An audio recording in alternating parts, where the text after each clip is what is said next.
ಬಂಧುಗಳೇ ಎಲ್ಲರಿಗೂ ನಮಸ್ತೆ. ಈ ವಿಡಿಯೋನ ಎಲ್ಲರೂ ಶೇರ್ ಮಾಡಿ ತಪ್ಪದೆ ನೋಡಿ. ನಮ್ಮ ಸರವರು ಧೈರ್ಯವೇಶ್ವರ ಸ್ಕೂಲ್ ಹೆಡ್ ಮಾಸ್ಟ್ರು ವಿಶ್ವೇಶ್ವರ ಇದೆಯಲ್ಲ ಸರ್, ನಮಸ್ತೆ ಸರ್. ಆ ಅಜ್ಜಿಗೆ ಈಗ ಸೇರಿಸ್ತಾ ಇದ್ರಲ್ಲಿ ಯಾವ ಕಾರಣಕ್ಕೆ ಯಾವ ಥರ ಸಮಸ್ಯೆ ಅಜ್ಜಿಗೆ? ಈಗ ವಜ್ಜಿಯ ನೋಡ್ಕೊಳ್ಳೋರು ಯಾರೂ ಇಲ್ಲ ಅಲ್ಲಿ. ಹಾಂ ಸರ್. ಆ ವಜ್ಜಿ ಮನೆಯಿಂದ ವಜ್ಜಿನ ಹೊರಗೆ ಹಾಕಿ ಬೀಗ ಹಾಕೊಂಡು ಹೋಗ್ತಾರೆ ಓನರು.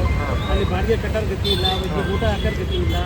ಹಾಗಾಗಿ ಆ ವಜ್ಜಿ ನೋಡೋರು ಯಾರೂ ಇಲ್ಲದೆ ಇರೋ ಕಾರಣದಿಂದ ಎಲ್ಲಾದರೂ ಒಂದು ನೆಲೆ ಬೇಕಲ್ಲ ಅನ್ನೋ ಕಾರಣಕ್ಕೆ ನಿಮ್ಮ ಆಶ್ರಮಕ್ಕೆ ವಜ್ಜಿನ ಸೇರ್ತಾರೆ. ಸರ್, ನೀವು ಏನು ಸೇವೆ ಮಾಡ್ತಾಯಿದ್ದೀರಾ?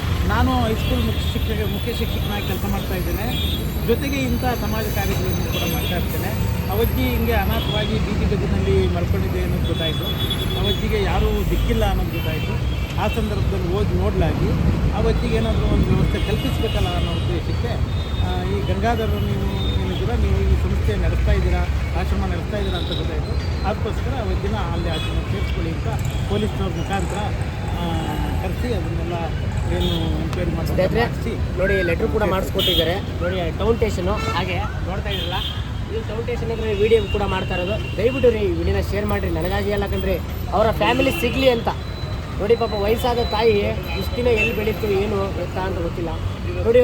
ಸರೋರು ಈ ದಿನ ಬಂದು ನಮ್ಮ ಜೊತೆ ಲೆಟ್ರ್ ಮಾಡಿಸಿ ಕಳಿಸ್ಕೊಡೋವರೆಗೂ ಇಲ್ಲೇ ಇದ್ದಾರೆ ನಮ್ಮ ಜೊತೆ. ಇವರು ಕೂಡ ಸ್ಕೂಲ್ ಹೆಡ್ ಮಾಸ್ಟ್ರು. ಇವ್ರಿಗೂ ಕೂಡ ಒಳ್ಳೇದಾಗಲಿ. ಅಜ್ಜಿಯ ಫ್ಯಾಮಿಲಿ ಯಾರಾದರೂ ಸಿಗಲಿ ಅಂತ ಇನ್ನೊಂದ್ಸಲ ಮಗ ತೋರಿಸಿ. ಅಜ್ಜಿ ಮಗ ಎಲ್ಲೋ ಇದ್ದಾನಂತೆ, ಎಲ್ಲೋ ಹೋಗಿದ್ದಾನೆ. ಅವ್ನು ಬಂದು ಸಿಕ್ಕಿ ಕರ್ಕೊಂಡು ಹೋದ್ರೆ ಅಜ್ಜಿನ ನಮಗೂ ಎಲ್ಲರಿಗೂ ಸಂತೋಷ. ಅದಕ್ಕೆ ಹಂಗೆ ಸಿಗಲಿ, ಅಜ್ಜಿನ ಕರ್ಕೊಂಡು ಹೋಗಲಿ ಅನ್ನೋದು ನಮ್ಮೆಲ್ಲರ ಆಸೆ. Okay, thank you. ನನ್ನ ಯೂಟ್ಯೂಬ್ ಚಾನಲ್ ಸಬ್ಸ್ಕ್ರೈಬ್ ಮಾಡಿ, ಹಾಗೆ ಇನ್ಸ್ಟಾಗ್ರಾಮ್ ಫಾಲೋ ಮಾಡಿ ಸ್ನೇಹಿತರೆ. ದಯವಿಟ್ಟು ಸೇವೆ ಮಾಡ್ತಾಯಿದ್ದೀವಿ, ಪ್ರಾಮಾಣಿಕವಾಗಿ ಸಪೋರ್ಟ್ ಮಾಡಿ. ನಮಸ್ಕಾರ.